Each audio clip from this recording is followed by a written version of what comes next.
कि मरने से पहले हम सब कर ले इस पे गौर।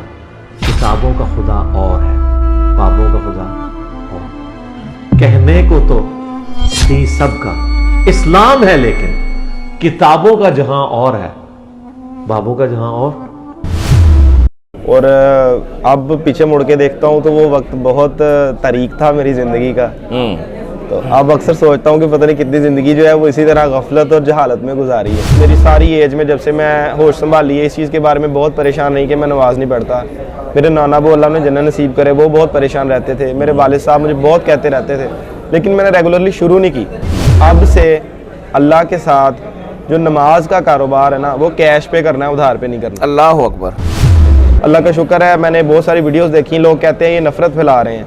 मेरे दिल में तो उनके लिए कोई नफरत नहीं है। मैं उनके पीछे नमाज पढ़ता हूँ। बिल्कुल अगर नफरत ही हो तो मैं नमाज क्यों पढ़ूं उनके पीछे? सबसे पहली बात ये, नमाज मेरे लिए इतना कीमती एहसास है। अस्सलाम वालेकुम। वालेकुम अस्सलाम। क्या हाल है भाईजान आपका? अल्हम्दुलिल्लाह, शुक्र अल्लाह पाक। नाम क्या भैया आपका? अम्मार यासिर। अम्मार यासिर। Yes. माशाल्लाह ताला। अम्मार भाई किधर से आए हैं? मैं गोजरा सिटी से। गोजरा सिटी, फैसलाबाद की डिवीजन। हाँ, गोजरा फैसलाबाद की। चलो जी, जेलम अकेडमी में आपको वेलकम। बहुत शुक्रिया। ये बताएं कि गोजरा से आप जेलम आए हैं जी। रमज़ानुल मुबारक का बरकत महीना चल रहा है और मुझे लगता है कि आप सैरी करके निकले होंगे। जी नहीं, सैरी रास्ते में की है। सैरी रास्ते में की है। अच्छा, ये इतना सफ़र किया आपने, खैरियत है? क्या करने आए हैं? इतना लंबा सफर जो किया है ना, सिर्फ मोहब्बत में किया। मोहब्बत में? किसकी मोहब्बत में? किससे मोहब्बत हो गई? अली भाई से बहुत ज्यादा मोहब्बत की वजह से किया। अच्छा जी। अच्छा, ये बताएं, ये मोहब्बत कैसे हुई? मोहब्बत इस तरह से हुई है। तारुफ कैसे हुआ इनका फर्स्ट टाइम? तारुफ इस तरह से हुआ था, सोशल मीडिया पे वीडियोस आती रहती थी इनकी, डिफरेंट एप्लीकेशंस पे, टिकटॉक वगैरह पे, फेसबुक पे भी आती रहती थी। ठीक है। कोई 2019-20 से मेरे सोशल्स पे ही आती थी। कभी देख लेनी, कभी कोई इग्नोर कर देनी, ऐसा कोई बाकायदगी से ध्यान नहीं दिया था। और अब पीछे मुड़ के देखता हूँ तो वो वक्त बहुत तारीख था मेरी ज़िंदगी का। तो अब अक्सर सोचता हूँ कि पता नहीं कितनी ज़िंदगी जो है वो इसी तरह गफलत और जहालत में गुजारी है। तो मुझे बहुत बार बार ना वो वक्त याद आता है कि अक्सर औकात, बाकी चीज़ें भी होंगी लेकिन ये ज़्यादा याद आता है कि अक्सर औकात ना रात के 10, 11, 12 बजे बेड पे होता था, आधी नींद होती थी आंखों में, और अपने आप से ना अंदर से कहने की कोशिश कर रहा होता था कि हमारा तुमने नमाज नहीं पढ़ी हुई। अल्लाह अकबर। और इसके बावजूद मैं सो जाता था। नमाज नहीं पढ़ी होती थी ना, बगैर पढ़े ही सो जाना। अल्लाह अकबर, सही बात है। लेकिन अगले दिन फिर ज़मीर मलामत करता था, उसी तरह नॉर्मल हो जाना कि बस ठीक है, चलते रहना। सारा दिन शॉपकीपिंग कर रहा हूँ फिलहाल मैं इस वक्त, पहले मैं स्टडी कर रहा था, तो कभी फील ही नहीं किया, नॉर्मल लाइफ चल रही थी, सब कुछ नॉर्मल लगता था, ठीक लगता था। फिर आहिस्ता आहिस्ता मुझे आज भी याद है कि जहाँ से मुझे अल्लाह ताला ने चेंज करने का जो है ना मेरे लिए ज़रिया बनाया अली भाई को, वो इस तरह से बनाया था कि मैं किसी जगह पे किसी इंतज़ार में था। इंतज़ार लंबा था, 1.5-2 घंटे, और मैं ना कोई 5-6 महीनों से सोच रहा था कि मैंने अपनी ना नमाज ठीक करनी है। सबसे पहला मुझे जो लगता था अपने नमाज आप को ठीक करनी है, यानी उसका तरीकाकार समझना है या पढ़नी है, यानी क्या समझना है? तरीकाकार पहले समझना है। अच्छा, समझना, ठीक है। नमाज किस तरीके से सही पढ़ी जाती है। अच्छा सॉरी, इससे पहले एक और भी बात ऐड कर रहे थे। इससे पहले कौन से फिरके से तल्लुक था? इससे पहले जो घर से एक फिरका या मसलक चल रहा होता है। मेरी फैमिली से, मेरे ननिहाल या दद्देहाल से या मेरे पेरेंट्स से आज तक हमें कभी भी घर में इस बारे में चीज कुछ नहीं कहा गया कि भई आप सुन्नी हो या आप देवबंदी हो या आप वहाबी हो।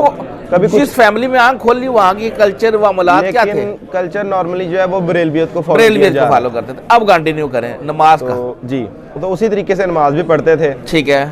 लेकिन ये अल्हम्दुलिल्लाह मुझे बड़ा फ़ख्र है अपने वालिदैन पे कि उन्होंने जो है ना, वो हमें कभी भी किसी चीज़ पे बाउंड नहीं किया कि बेटा तुम यहीं हाथ बांधोगे तो तुम ठीक हो, सही है, तुम ऐसे ही रुकू करोगे तो तुम ठीक हो, तुम फलां ही दरबार पे जाओगे तो तुम ठीक हो। हाँ, उल्टा ये ज़रूर बताया कि अगर आपका कभी किसी दरबार पे या किसी बुजुर्ग की कब्र पे जाना होता है तो वहाँ आपने क्या करना है और क्या नहीं करना। सही है। जिसमें सजदा ना करना शामिल था, जिसमें कब्र को ना चूमना शामिल था, या इस तरह की डिफरेंट जो हरकत उल्टी सीधी दरबारों पे जाके की जाती हैं, वो हरकत। तो अल्लाह का शुक्र है हमारी फैमिली में इस तरह की कोई चीज़ पहले भी नहीं थी।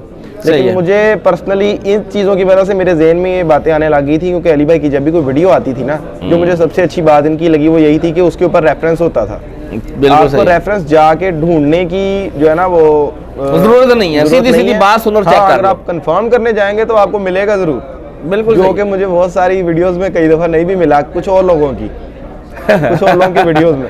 अच्छा, उसका भी एक वाक़या मैं बताऊंगा। खैर मेरे जहन में यही था कि जब भी मैंने ये वीडियो देखनी है ना, तो अली भाई वाली वीडियो देखूंगा कि नमाज का सही तरीका क्या है। अच्छा, तो वहाँ खड़े खड़े 1.5-2 घंटे का इंतज़ार था, 40-50 मिनट की गालबन वो वीडियो थी। अच्छा, तो मैंने वो वीडियो देखी है गालबन नवंबर 2022 में। ठीक है। अच्छा, मैंने वो तरीका देख लिया। उससे पहले मैंने ज़िंदगी में कभी रफुल यदैन नहीं किया था। ठीक है। हाथ बहुत नीचे बांधता था। ठीक है। खैर मैंने हाथ थोड़े ऊपर बांधना शुरू किए, जिस तरीके से अली भाई ने तरीका बताया था। मैंने रफुल यदैन करना जो है ना उसकी प्रैक्टिस शुरू की। ठीक है। जिस तरह उन्होंने बताया कि शीशे के आगे प्रैक्टिस किया करें, मैंने वो भी शुरू की। सही, जबरदस्त। फिर थोड़ा थोड़ा डर भी लगता था कि कहीं कोई कुछ कहे ना या कोई जज ना करे। शुरू में थोड़ा थोड़ा ये फील होता था, लेकिन अभी भी मैंने नमाज रेगुलर शुरू नहीं की थी। दिसंबर 2022 में अल्हम्दुलिल्लाह मेरी शादी हो गई। सही है। उसके बाद मैंने ये सोचा हुआ था कि शादी के बाद अपने आप को ठीक करना है, सब कुछ करना है। उसके बाद भी चेंज नहीं आया। अच्छा।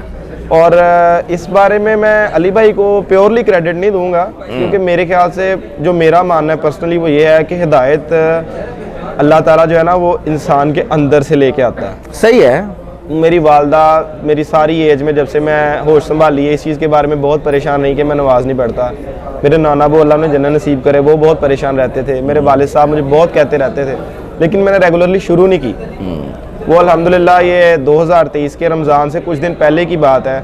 अल्लाह का बड़ा शुक्र है, अल्लाह का मैं लाख लाख दफ़ा शुक्र करता हूँ जिसने मुझे मेरे जहन में ये बात डाल दी कि अब से अल्लाह के साथ जो नमाज का कारोबार है ना वो कैश पे करना है, उधार पे नहीं करना। अल्लाह अकबर, ज़बरदस्त। साथ साथ पढ़नी है, उधार नहीं करना।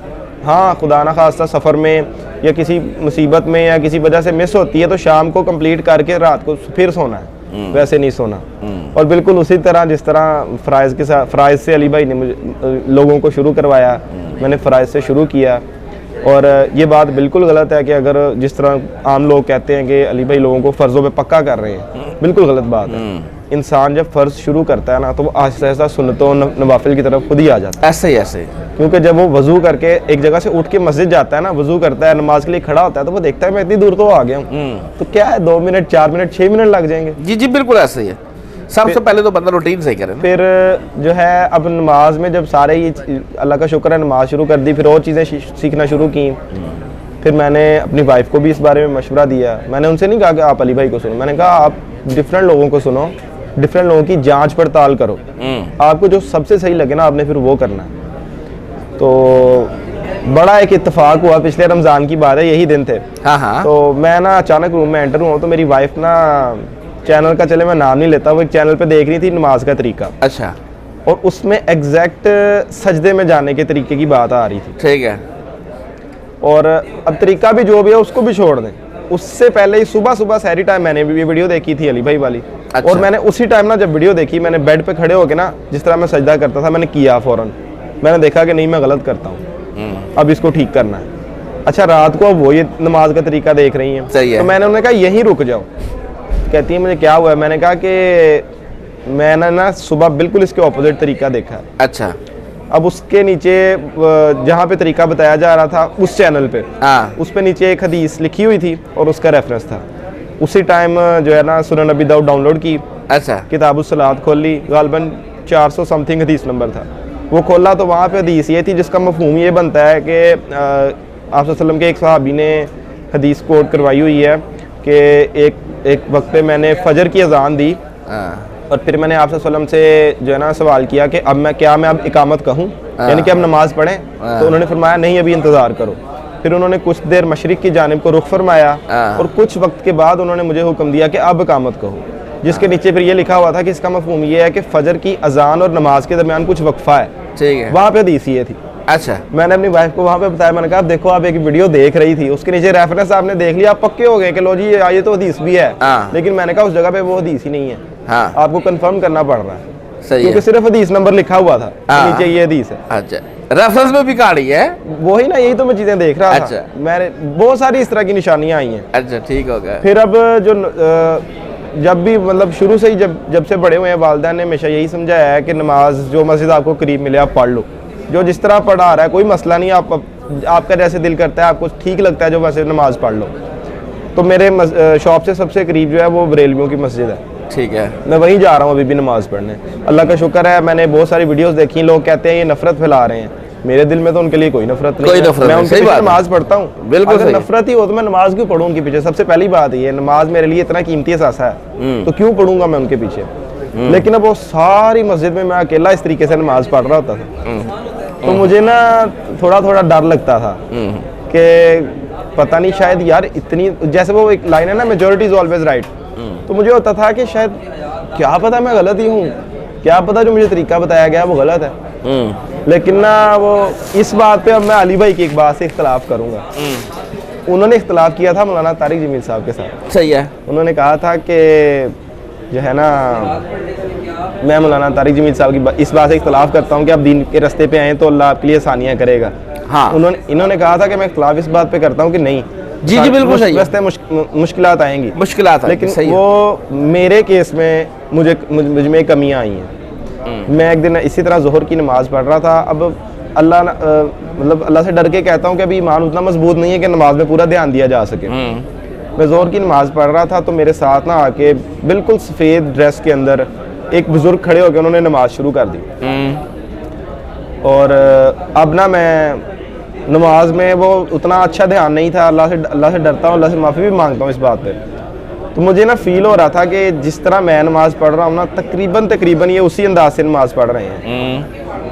तो खैर मैं नमाज़ पढ़ता गया। सारी नमाज मैंने पढ़ ली, मैंने सलाम फेरा, मैं उनकी तरफ देखा ना जब गौर से, तो कम अज़ कम उनकी जो ज़ाहरी कैफियत थी ना, उससे ये महसूस नहीं होता था कि वो सोशल मीडिया पर्सन होंगे या वो अली भाई को सुनते होंगे। अच्छा, इस तरह की कोई चीज़ें, क्योंकि वो उनकी काफ़ी एज थी, वो फोन यूज़ करते होंगे, टीवी पे वैसे नहीं कम चीज़ें आती हैं। तो मैंने मतलब ये देखा कि कम से कम ये एक ऐसा बंदा है जो मोबाइल फ़ोन सोशल मीडिया से दूर है, लेकिन नमाज उस तरीके से पढ़ रहा है जिस तरीके से मैंने अली भाई से सीखी है। ज़बरदस्त।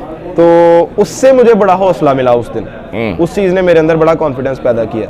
अल्लाह का शुक्र है, उन्होंने मुझे कभी मस्जिद में कुछ कहा भी नहीं है, ना मैं कोई ऐसा इरादा रखता हूँ कि मुझे वो कुछ कहें तो मैं उनसे लड़ूंगा या उन्हें आगे से बहस करूंगा। लेकिन मुझे पता है कि जो सही है वो तरीका क्या है।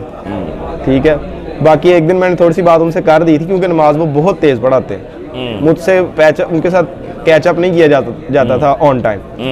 तो वो अल्लाह का शुक्र है कि कुछ स्पीड में कमी आई है उनकी। अच्छा, मैंने उनसे कहा था कि आप बाकी चीज़ें तो चले आप पढ़ रहे हैं, लेकिन कादा में बैठते हैं तो मैं नहीं पिक कर पाता। मैं अभी दुरूद इब्राहिमी ख़त्म कर रहा हूँ, आप सलाम फेर देते हैं। तो मैं नहीं कहता कि मैं आपको फॉलो नहीं करना, मैं आपको करना चाहता हूँ, मैं आपके पीछे नमाज पढ़ रहा हूँ, इससे बड़ी क्या बात है। लेकिन स्पीड। लेकिन एक बात, कथा कलामी माफ, लेकिन ये याद रखना कि इस तरह ना किसी भी आलम दीन, ये जो इमाम मस्जिद होते हैं, जी इनसे बात ऐसे नहीं करनी, लड़ाई नहीं बना देनी। वो कोई जरा हाथ मुट्ठी गर्म करके ना गिफ्ट दे के, हाँ ये फिर मानेंगे नहीं। वो अल्लाह का शुक्र है, मदरसे के बच्चे सारे हमारे शॉप पे आते रहते हैं, स्पोर्ट्स का काम है मेरा। तो उनके साथ काफ़ी इंटरेक्शन रहता है, इस मामले में ऐसी कोई बात नहीं है। तो बाकी आज जो है वो मैं प्योरली सवाल जवाब तो ये सोशल मीडिया वेबसाइट के थ्रू, व्हाट्सएप के थ्रू भी हो जाते हैं, मेरे कुछ है अभी मैंने दिए हैं। लेकिन मकसद यही था कि मैं बस बहुत देर से ख्वाहिश थी कि मैं एक दफ़ा ना अली भाई को आके फेस टू फेस देखूं, अली भाई से मिल सकूं। चलो माशाल्लाह जी, अल्लाह ताला आज आपकी ख्वाहिश पूरी भी कर देगा इंशाअल्लाह ताला। फर्स्ट टाइम आए हो आज? जी फर्स्ट टाइम है। चलो अल्लाह ताला आपका आना कबूल करे। आप अल्लाह के लिए मोहब्बत रखते हैं इंजीनियर साहब से, सीधी सी बात है। बेशक इसी तरह। हाँ, तो क्योंकि कहीं अल्लाह माफ करे अली भाई भी कल को कोई मिस रेफरेंस देंगे, जारी बात है करेंगे। हाँ, तो हम वो लोग नहीं है जो किसी को ब्लाइंड फॉलो करें। मुकल्लद तो हम है ही नहीं ना, हमें तो वो बात चाहिए जो हमारे नबी ने हम इनसे भी सवाल करेंगे और कल को ये उससे अगर फिरेंगे हम इनको भी छोड़ देंगे। बेसिकली बात तो ये है कि अल्लाह के रास्ते पे चला रहे हैं, बिल्कुल इसलिए इनसे मोहब्बत है और कोई बात नहीं। जी ऐसे ही है, और ऐसी कौन सी पर्सनल बात होती है। सही बात है जी। तो अच्छा लगा भैया आपसे बात करके। Thank you so much. अभी थोड़ी देर तक रिकॉर्डिंग स्टार्ट भी हो जाएगी, मजलिस स्टार्ट हो जाएगी। अभी आप बैठे, जज़ाकल्लाह खैर। और फिरकों की दुकानें बंद। The damage done.